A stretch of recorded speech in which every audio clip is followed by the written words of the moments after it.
আগেই বলছিলেন যে এশিয়ান স্পিনারদের মধ্যে সবচেয়ে বেশিবার বিরাট কোহলিকে সাকিব আল হাসান আউট করেছেন, কিন্তু বিরাট কোহলি আজকে আসলে ভয়ের কারণ হয়ে দাঁড়াবে কিনা, কারণ সোফার ওয়ার্ল্ড কাপে তার পারফরমেন্স কিন্তু একেবারেই ভালো নয়। সম্ভবত তিনি টোটাল 29 রান মাত্র করেছেন 4টা ম্যাচ খেলে।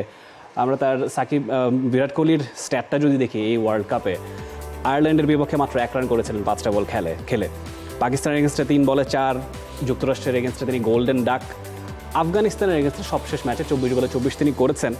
হয়তোবা 24 বলে 24 ব্যাপারটাও বিরাট কোহলির সাথে মানানসই নয়, যেখানে তার অ্যাভারেজ 50 টি-20 ক্রিকেটে। ব্রায়ান লারা কিন্তু বলেছেন যে এই 24 বলে 24টাও ভাইটাল, এটা ইঙ্গিত দেয় আসলে বিরাট কোহলি রানে ফিরছেন, এবং যেই মাঠটায় খেলা তিনি মনে করছেন যে আসলে at any day Virat Kohli হয়তো বা খুব দারুণ খেলে ফেলবেন। বাংলাদেশের এগেনস্টেই হয়তো সেই রানে ফেরার শুরুটা হতে পারে। আপনি কি ব্রায়ান লারার সাথে অ্যাগ্রি করবেন কেন?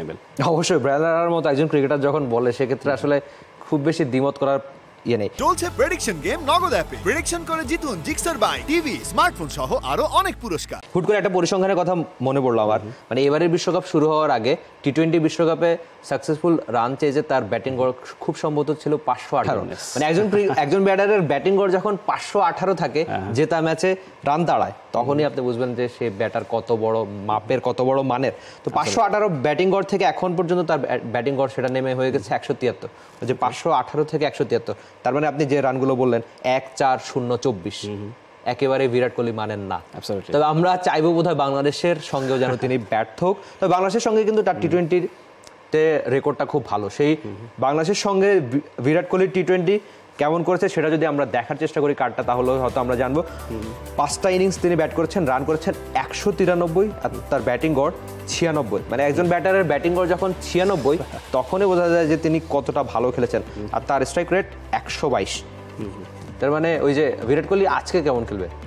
বিরাট কোহলির 96.50 যে অ্যাভারেজ, যেটার কথা আপনি বললেন, at any opponent, against any opponent সবচেয়ে বেশি টি-20 ক্রিকেটে বাংলাদেশের বিপক্ষে। আনফর্চুনেটলি সেটা আমাদের জন্য।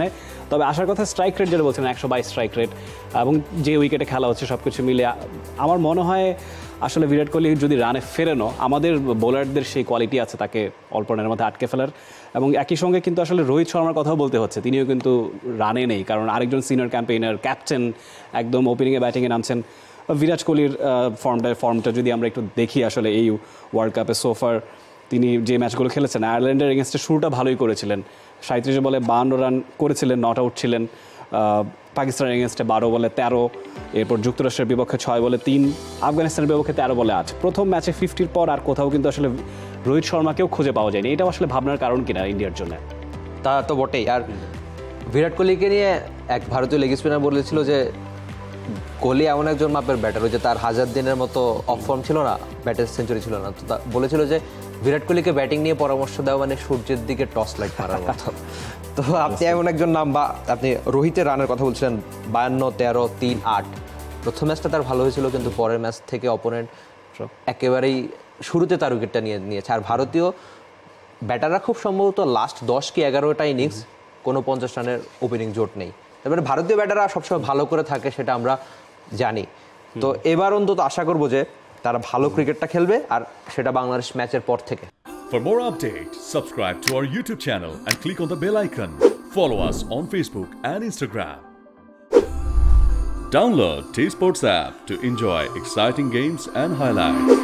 Visit tsports.com.